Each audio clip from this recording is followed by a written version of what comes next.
Welcome to Rahi education. प्रश्नों की इस श्रृंखला में आपका स्वागत है। ये बहुत ही महत्वपूर्ण क्वेश्चन है। नीट, पैरामेडिकल, टीजीटी, पीजीटी के लिए बहुत ही इंपॉर्टेंट क्वेश्चन। स्वागत करते हैं राही एजुकेशन चैनल पर।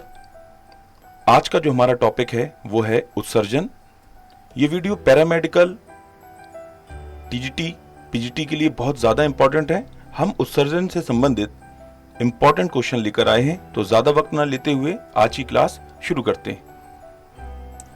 देखिए, पहला प्रश्न है, वृक्क यानी किडनी में उत्सर्जी इकाई है। तो देखिए, सिंपल क्वेश्चन है। आप सभी को पता है कि इसमें नेफ्रॉन जो है वो किडनी की इकाई होती है, तो हमारा ऑप्शन सी सही हो जाएगा। अगला प्रश्न देखते हैं।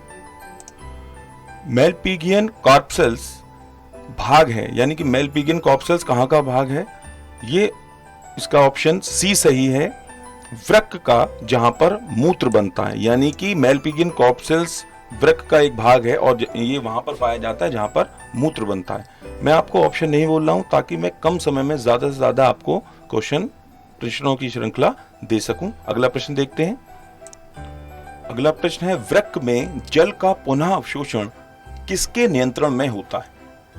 तो इसका राइट आंसर है option number D, ADH. ADH यानी एंटी डाई यूरेटिक हार्मोन्स। अगला प्रश्न है, शरीर में यूरिया का संश्लेषण कहां होता है? तो चार ऑप्शन है आपके सामने, तो इसका ऑप्शन बी बिल्कुल सही है। शरीर में यूरिया का संश्लेषण यानी सिंथेसिस लिवर में होता है, यकृत में होता है। अगला प्रश्न है, यूरिया किसके विघटन के उत्पाद से बनता है? तो इसका राइट आंसर है ऑप्शन नंबर डी, ये अमीनो अम्ल के विघटन के उत्पाद से बनता है। अगला प्रश्न देखते हैं। अगला प्रश्न है, यूरिया का संवहन कौन करता है? तो आपके सामने ऑप्शन है, तो इसका राइट आंसर हो जाएगा ए, रुधिर प्लाज्मा। रुधिर प्लाज्मा ही यूरिया का संवहन करता है। कीट का उत्सर्जी पदार्थ है, एक्सक्रीटरी प्रोडक्ट क्या है एक कीट का? तो इसका राइट आंसर है option number C, uric acid. अगला प्रश्न देखते हैं। कोशिका गुच्छ में उत्सर्जी पदार्थों यानी एक्सक्रीटरी मैटर का निस्पंद होता है, तो इसका राइट आंसर हो जाएगा, देख लीजिए आप लोग, ऑप्शन नंबर डी, अति सूक्ष्म निस्पंदन। अगला प्रश्न, मेलपिगियन नलिकाएं होती हैं, यानी कीटों के श्वसन अंग, मेंढक के उत्सर्जन अंग, अंतःस्रावी ग्रंथि या कीट के उपसर्जी अंग। मेलपिगियन नलिकाएं क्या होती हैं? तो इसका राइट आंसर है ऑप्शन नंबर डी, कीट के उत्सर्जी अंग मेलपिगी नलिकाएं होती हैं। आपको याद होगा, आपने इंटर में कॉकरोच का उत्सर्जी तंत्र पढ़ा होगा और उसमें मेलपिगियन ट्यूब्यूल्स थी और वो उत्सर्जन का कार्य करती हैं। चलिए अगला प्रश्न देखते हैं। डीएमिनेशन में, यानी डीएमिनेशन क्या होता है? तो देख लीजिए आपके सामने ऑप्शन है, तो इसका राइट आंसर है ऑप्शन नंबर सी, अमीनो अम्लों से यूरिया का निर्माण। यानी डीएमिनेशन में अमीनो अम्लों से यूरिया का निर्माण हो जाता है। अगला प्रश्न है, शशक में हेनले लूप पाए जाते हैं, मतलब कहां पाए जाते हैं हेनले लूप? तो इसका राइट आंसर हो जाएगा ऑप्शन नंबर ए, इसका राइट आंसर होगा मेड्यूला में। अगला प्रश्न, उत्सर्जन संबंधित है, यानी उत्सर्जन इनमें से किससे संबंधित है? इसका राइट आंसर है, उत्सर्जन देखिए इनमें से ऑर्निथीन चक्र से संबंधित है, तो हमारा ऑप्शन नंबर बी बिल्कुल सही हो जाएगा।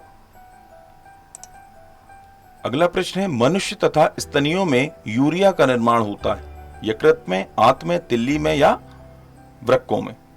तो इसका राइट आंसर है मनुष्य में यूरिया का निर्माण। यह भी प्रश्न पूछा भी है, तो ऑप्शन नंबर ए बिल्कुल सही है, लिवर में। अगला प्रश्न है, सभी कीट होते हैं, तो सभी कीट किस प्रकार के होते हैं? इसमें ये लिखा हुआ है, तो सारे के सारे जितने भी कीट हैं वो यूरिकोटेलिक होते हैं। अगला प्रश्न देखते हैं।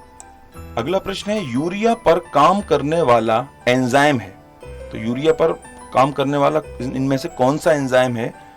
इसका राइट आंसर है यूरिएज। ये यूरिया पर काम करता है। चलिए अगला प्रश्न देखते हैं। टैडपोल लार्वा होता है, तो इनमें से टैडपोल लार्वा किस प्रकार का उत्सर्जन करता है? वो होता है अमोनोटेलिक, यानी कि हमारा ऑप्शन नंबर ए बिल्कुल सही हो जाएगा। शशक तथा स्थलीय स्तनियों में मुख्य उत्सर्जी पदार्थ है अमोनिया, यूरिया, यूरिक अम्ल या ऑर्जिनेस। इसका राइट आंसर है बी, यूरिया मुख्य उत्सर्जी पदार्थ है। अगला प्रश्न है, रवों के रूप में सबसे पहले किस एंजाइम को तैयार किया गया था?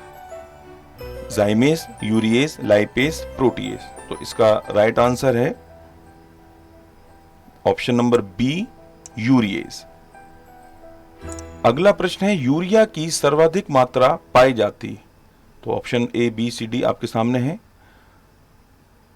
इसका राइट आंसर हो जाएगा ऑप्शन नंबर डी, हेपेटिक शिरा यानी कि हेपेटिक वेन में यूरिया की सबसे ज्यादा मात्रा पाई जाती है। अगला प्रश्न देखते हैं। उत्सर्जन की इकाई है, ये क्वेश्चन बहुत पूछा जाता है। इस वीडियो में भी आपने देखा होगा कि मैंने भी इसमें पूछा था, तो आपको याद होगा कौन सा ऑप्शन बिल्कुल सही है। देखिए, हम बढ़िया से बढ़िया क्वेश्चन आपको अपने वीडियो में दे रहे हैं। इसके लिए आप लोग चैनल को सब्सक्राइब जरूर कर दें और लाइक करें। कमेंट सेक्शन में हमें जरूर बताएं कि आपके इन प्रश्नों में से कितने प्रश्न सही जा रहे हैं और आपकी कैसी तैयारी चल रही है, जरूर बताएं और चैनल को लाइक और कमेंट जरूर करें।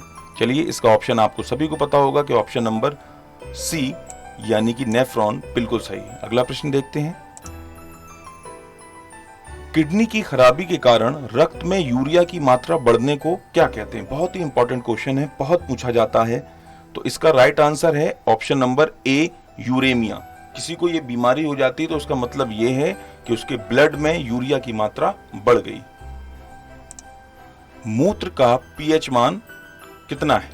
तो ये मेरे ख्याल से आप सभी को याद होगा, जो यूरिन है उसका पीएच कितना होता है। इसका राइट आंसर है बी, यानी कि 6.0 ये यूरिन का पीएच होता है। Na यानी सोडियम का यूरिनरी उत्सर्जन का नियंत्रण होता है अग्र पिट्यूटरी से, पश्च पिट्यूटरी से, एड्रिनल कॉर्टेक्स से या एड्रिनल मेडुला से। तो हम देख लेते हैं। इसका राइट आंसर है हमारा option number C, adrenal cortex से। अगला प्रश्न, स्तनियों की किस रक्त वाहिका में बहुत कम यूरिया प्रवाहित होता है? किस प्रकार के स्तनियों में किस रक्त वाहिका में बहुत कम यूरिया प्रवाहित होता है? ये 24वां प्रश्न है हमारा। तो इसका राइट आंसर है डॉर्सल एरोटा में बहुत कम यूरिया प्रभावित होता है। अगला प्रश्न देखते हैं। मनुष्य में एडेनाइन एवं ग्वानिन का उपापचयी अपशिष्ट उत्पाद है, तो इसका राइट आंसर है बी, यूरिक अम्ल। ये बी ऑप्शन बिल्कुल सही है, यूरिक अम्ल। यूरिन अम्लीय स्वभाव का होता है क्योंकि इसमें क्या होता है? इसमें इसका ऑप्शन सी बिल्कुल सही है, इसमें NaH2PO4 होता है, इसलिए ये अम्लीय स्वभाव का होता है। अगला प्रश्न देख, ब्रश बॉर्डर उपस्थित रहता है, तो देख लीजिए आप लोग, ऑप्शन आपके सामने है।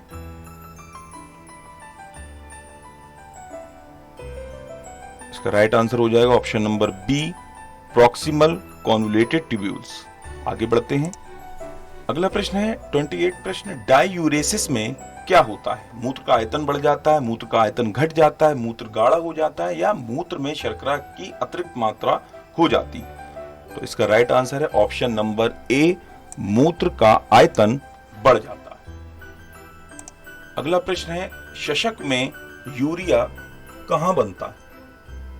तो इसका राइट आंसर है ऑप्शन नंबर बी, यकृत में। मनुष्य के वृक्क में फिल्ट्रेशन दाब क्या होता है? कितना आपको फिल्ट्रेशन प्रेशर बताना है? तो इसका राइट आंसर है option number A, 18 mm Hg। ये फिल्ट्रेशन प्रेशर होता है मनुष्य की किडनी में। अगला प्रश्न देखते हैं। मनुष्य में वृक्कों का विकास होता है, तो इसका राइट आंसर है ऑप्शन नंबर बी, मेटा नेफ्रोस। बहुत ही इंपॉर्टेंट प्रश्न है, स्तनियों के मूत्र का पीला रंग किसके कारण होता है? इसका राइट आंसर है ऑप्शन नंबर डी, यूरोक्रोम के। इसको बहुत ही अच्छे से आप याद कर लीजिएगा, बहुत पूछा जाता है कि स्तनियों में मूत्र का पीला रंग किसके कारण होता है? ये यूरोक्रोम के कारण होता है। अगला प्रश्न देखते हैं, निम्नलिखित में से कौन सा पदार्थ रीनल ट्यूब्यूल्स द्वारा पूर्णतया पुनः अवशोषित कर लिया जाता है? दोबारा से अवशोषित कर लिया जाता है। तो हमारा ये राइट आंसर हो जाएगा ऑप्शन नंबर ए, ग्लूकोज। आगे बढ़ते हैं। देखिए, ये जो वीडियो है ये प्रैक्टिस श्रृंखला है। आप इसको देखने के बाद 1-2 दिन बाद या टाइम के बाद फिर से देखिएगा, तो इसमें आपकी प्रैक्टिस बहुत अच्छे से हो जाएगी।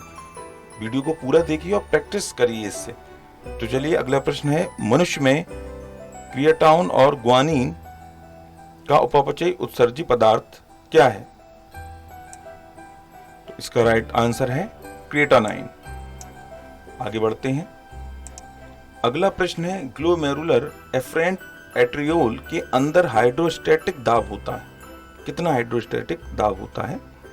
तो इसका राइट आंसर है option number C, +75 mm Hg। अगला प्रश्न, सोडियम और पोटेशियम आयनों का अवशोषण होता है। तो इसका राइट आंसर है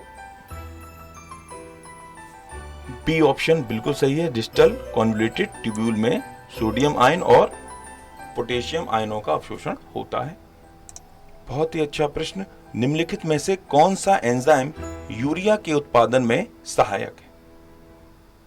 तो इसका राइट आंसर है ऑप्शन नंबर सी, ऑर्जिनेज एंजाइम जो है वो यूरिया के उत्पादन में सहायक है। अगला प्रश्न देखते हैं, ट्राइमेथिलामाइन निम्नलिखित में से किसके द्वारा उत्सर्जित होता है? तो इसका राइट आंसर है बी ऑप्शन, समुद्री मछलियों के द्वारा ट्राइमेथिलामाइन निम्नलिखित में से उत्सर्जित होता है। अगला प्रश्न देखिए, बहुत इंपॉर्टेंट प्रश्न है, जब मूत्र में रक्त आता है तो उस अवस्था को कहते हैं? तो इसका राइट आंसर है ऑप्शन नंबर बी, हेमाटूरिया। जब मूत्र में रक्त आने लगता है तो इस अवस्था को हम लोग बोलेंगे हेमाटूरिया। तो हमारा ऑप्शन नंबर बी बिल्कुल सही हो जाएगा। यूरिया का संवहन कौन करता है? ये अगला प्रश्न है हमारा, यूरिया का संवहन कौन करता है? तो इसका राइट आंसर है ऑप्शन नंबर ए, रुधिर प्लाज्मा। यानी रुधिर प्लाज्मा यूरिया का संवहन करता है। मैं समझता हूं इस 40 प्रश्नों की श्रृंखला में आपके क्वेश्चन अधिक से अधिक सही गए होंगे। जितने भी आपके क्वेश्चन सही गए हैं वो कमेंट बॉक्स में जरूर लिखिए। वीडियो देखने के लिए बहुत बहुत शुक्रिया। सब्सक्राइब कीजिए हमारे चैनल राही एजुकेशन को और बेल आइकन जरूर दबाएं ताकि आपको हमारे नए वीडियो की नोटिफिकेशन मिलते जाएं। कमेंट सेक्शन में जरूर लिखिए कि आपके कितने क्वेश्चन सही निकले। वीडियो देखने के लिए बहुत बहुत शुक्रिया।